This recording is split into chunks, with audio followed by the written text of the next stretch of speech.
Okay. Thank you so much for joining us today. We apologize, the live feed did not work. So we are recording this and posting it to Facebook for all of you to enjoy all the information that we're going to give you. My name is Jamie Mays. I'm a realtor in Columbus, Ohio with RE/MAX Affiliates and a team lead of the Jamie Mays Real Estate Group. I have three amazing people, four total, right? Three other amazing people. Noah Brader with Union Home Mortgage, JD Baroni with Talent Title, and Megan Brooks with Liberty Mutual Insurance. And we're just here today. We wanted to be able to answer questions. We have some things that we know we want to tell you. Unfortunately, the live feed is not working, so we're guessing what you're looking for. Feel free to add questions at the bottom of this after you view it, and we'll do our best to answer. So we're just here to maybe reassure you that real estate is still happening in Columbus, Ohio, and Central Ohio, even though COVID-19 is wrecking many people's lives and the way we do business for sure. So I'm going to let Noah start, and he's going to tell us some changes that he's been experiencing in the loan market. Sounds good. Thanks, Jamie. Well, hello, everybody. Hope everybody's safe and doing well out there. There's lots that's happening in the real estate market right now. So I'll update you from the mortgage side of things. The interest rates right now are still fantastic. So if you are looking to buy, refinance, the rates are still very good. They're in a range of 3.2 to 3.3, just depending on your credit score and loan amount and those types of things. So your rate could end up being different just depending on your situation. But the rates are historically at 50-year lows. So they're very, very good. So if you are looking to buy a house, now is a great time to do it. Because of those low rates, I'll give you a kind of a overview. Typically in one calendar year, you'll have $3 trillion worth of mortgage business, either refinancing or helping people buy.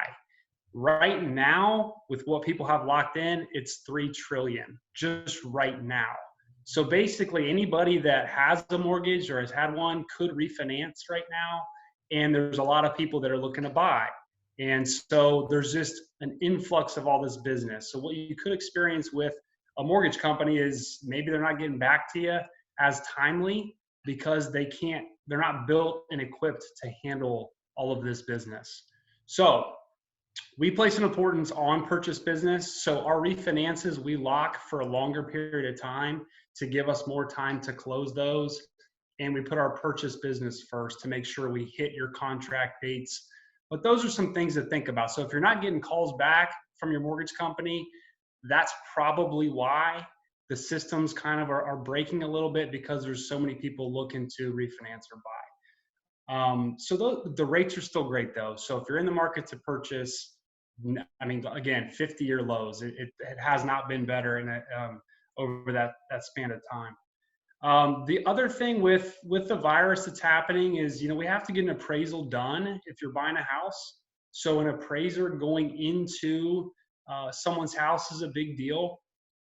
And I know Jamie will probably mention like showings and things like that. But when you're in contract, an appraiser typically has to go look at the house that you're buying and go inside and take a look. Well, that luckily and thankfully, the rules have changed for that. So we're now allowing an exterior only appraisal.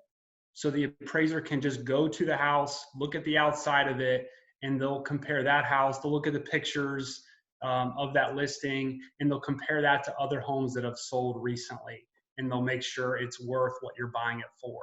So there have been some rule changes recently to accommodate to what's happening in our market. So that's a good thing. And then the other thing is, if you're in the market to buy and your credit score is maybe hovering around the 640, just maybe you've already been pre-approved, double check with who you've been pre-approved with to make sure if you're under 640 that you're still pre-approved. Maybe you've been looking for a few months and you're about to find something, just double check, because the minimum credit score is going up in our industry right now to a 640. So if you're under that 640, just double check just to make sure you're good to go. And then the last thing for anybody that does have a mortgage, I just want to mention this. You can, and you probably have heard this, you can forbear your payment for up to 12 months if you need to. So if you're in a situation where you lost your job or you've had your pay cut, you can forbear your payment for up to 12 months. Now I'll throw this out there though to think about. After that period of time that you forbear your payment, let's say it's only 3 months or 6, you will most likely in some form or fashion have to repay the months that were lost. So if you absolutely need it and you don't have a job right now, it's available. But when you go past 6 months or maybe 12 months, just be prepared that you're going to have to either pay something, maybe a lump sum payment, or you'll have to spread the repayment over like a 12 or 18-month period of time. So I just want to give you the kind of full disclosure of that. But if you absolutely need it, that is out there. Yeah, and I don't think people think about that so much. Yeah. Now, obviously, the government could change something They could tomorrow. change that. Yep. This is April the 3rd, 2020. So right. Exactly. That, it could be different. I mean, things change every day. I mean, that's a good point. We're doing this at the same time that Governor DeWine is doing his, daily 2:00 webinar. So he could be saying something that changes all of this. So keep that in mind when you're viewing this, if it's past the time. So thank you, Noah. That's fantastic information. You're welcome. Okay, JD works for Talent Title, and we do a lot of our closings there, and things have changed a bit there as well. So I'll let JD take it away. Thank you very much, Jamie, for putting this together. Good afternoon to everybody, and I hope everybody's staying safe out there and healthy. From our standpoint, closings are still occurring. Title is still open for business.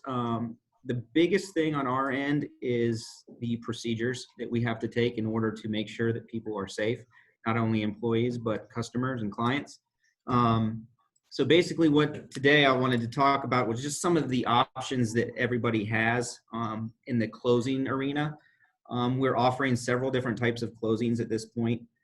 We have our typical, which most people are choosing at this point, are the car closings. Buyers and sellers don't have to leave their cars. They're basically, when they arrive in our parking lot, they call. They let us know who they've been working with, their car, what car they're in, and then our closer will go out with gloves.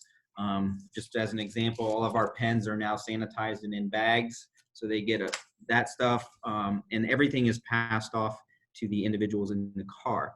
And then we have a checklist and everything that they can call the closer if they have questions. On nice days like today, thank God we have some sunshine out there.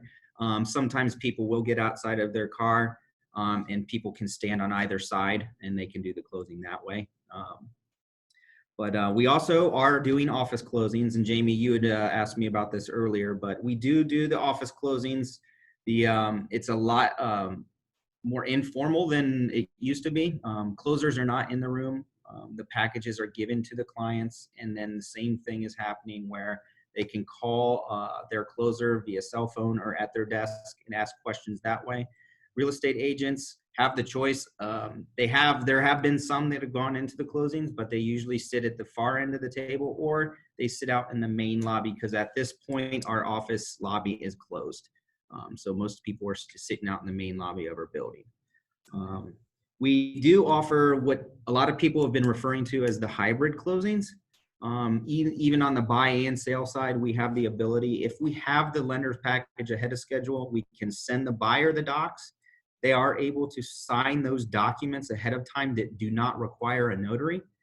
Sellers can do the same thing. That way, upon arriving to our company, one of our offices, they only have the main documents to sign that are notarized, which shortens the closing and the time of exposure.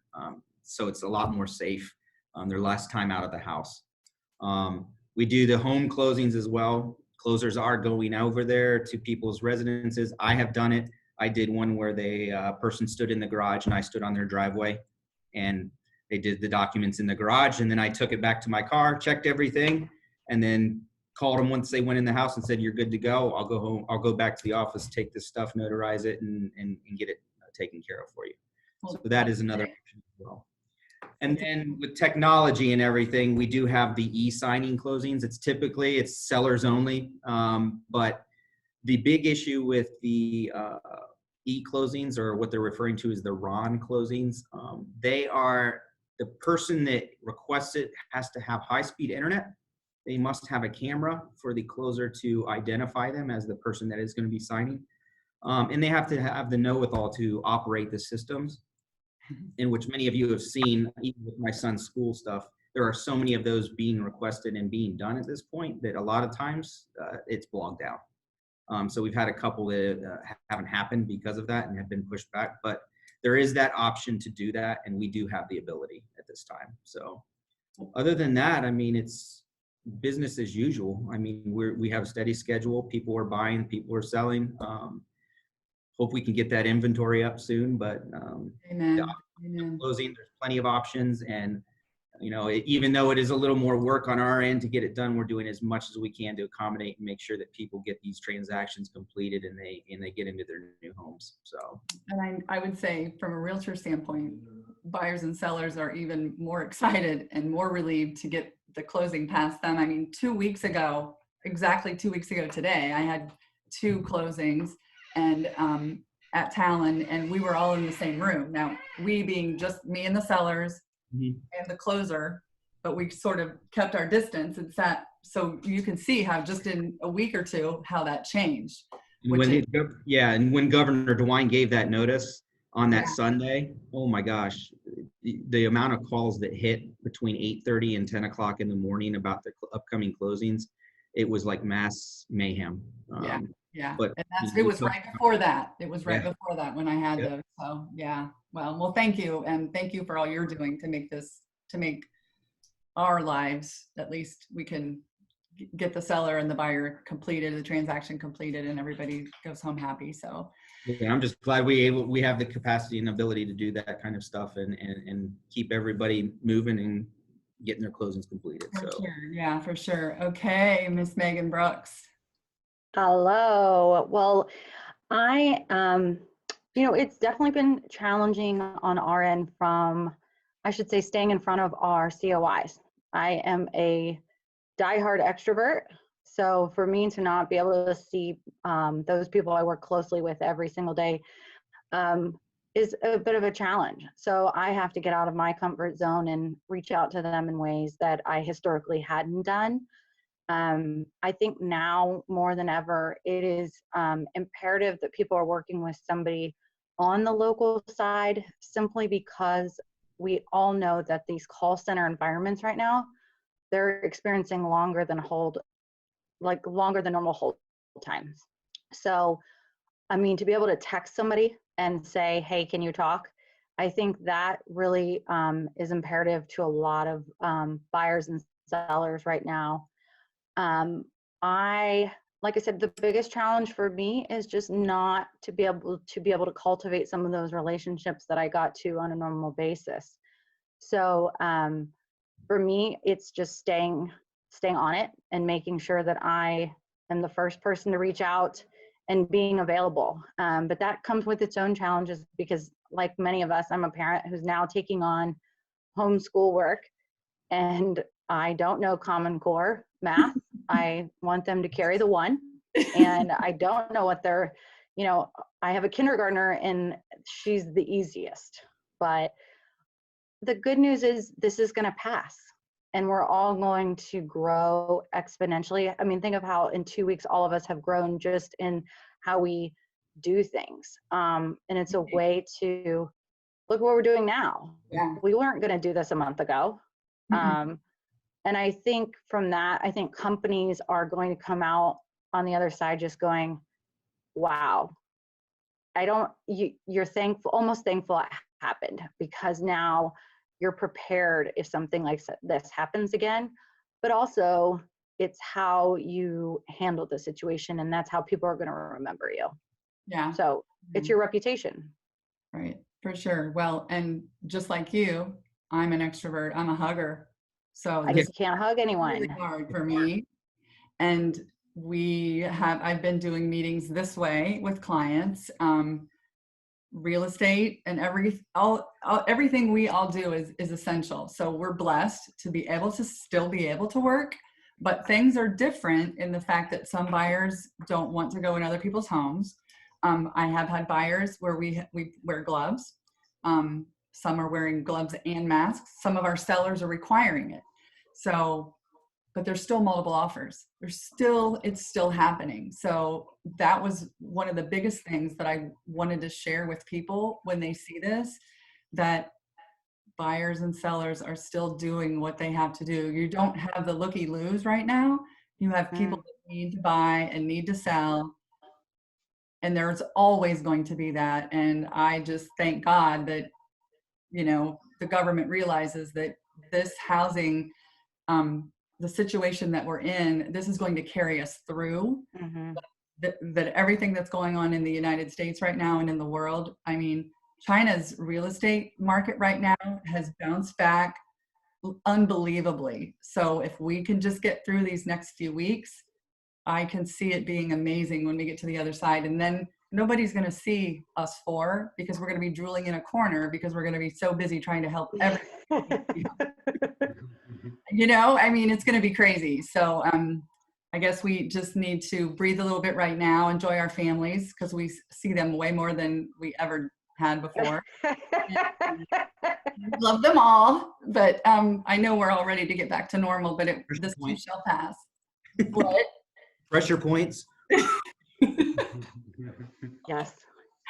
Well, again, thank you guys. If anyone wants to post any questions about something that we didn't cover, please feel free to do that. We'll be watching it and we'll answer. Do we have a question? I did want to say one more thing too. Yes, go ahead. I did want to reiterate, just like Megan said, I mean, everybody that I've seen is doing their part, you know, to adhere to everything that is being passed and signed at this point. I mean, I know on our end, you know, we're doing the different closings, but you can walk in our office and there are hand sanitizers. Everything is wiped down every hour before and after somebody walks in. I mean, I can't go 8 feet in my office without hitting a hand sanitizer bottle. So, I mean, I do see it not only in the office because I'm working at home and I'm coming in, but people are doing their part. So I really think if that continues, we can, you know, we'll come out of this just fine. Yeah. I would agree with JD. I mean, it's an opportunity where you really get to hone in on your skills a little bit more because you're working in a different environment. But at the same time, you know, you hope that all the lessons that are being learned right now, just even people are just being more kind to each other, just in general, if you've noticed that. Like, I mean, just everybody's a little more sensitive to one another, and you hope that that is a lesson that gets taken on, that, you know, it's easy, it's free to be kind. It doesn't cost anything. Very well said. Very well said. All right. Well, thank you guys for doing this with me. I love you all. Thank you for your time. And We love you. And hopefully we'll get to hug soon. Indeed. Right. Thank you. Drinks on JD when we're done.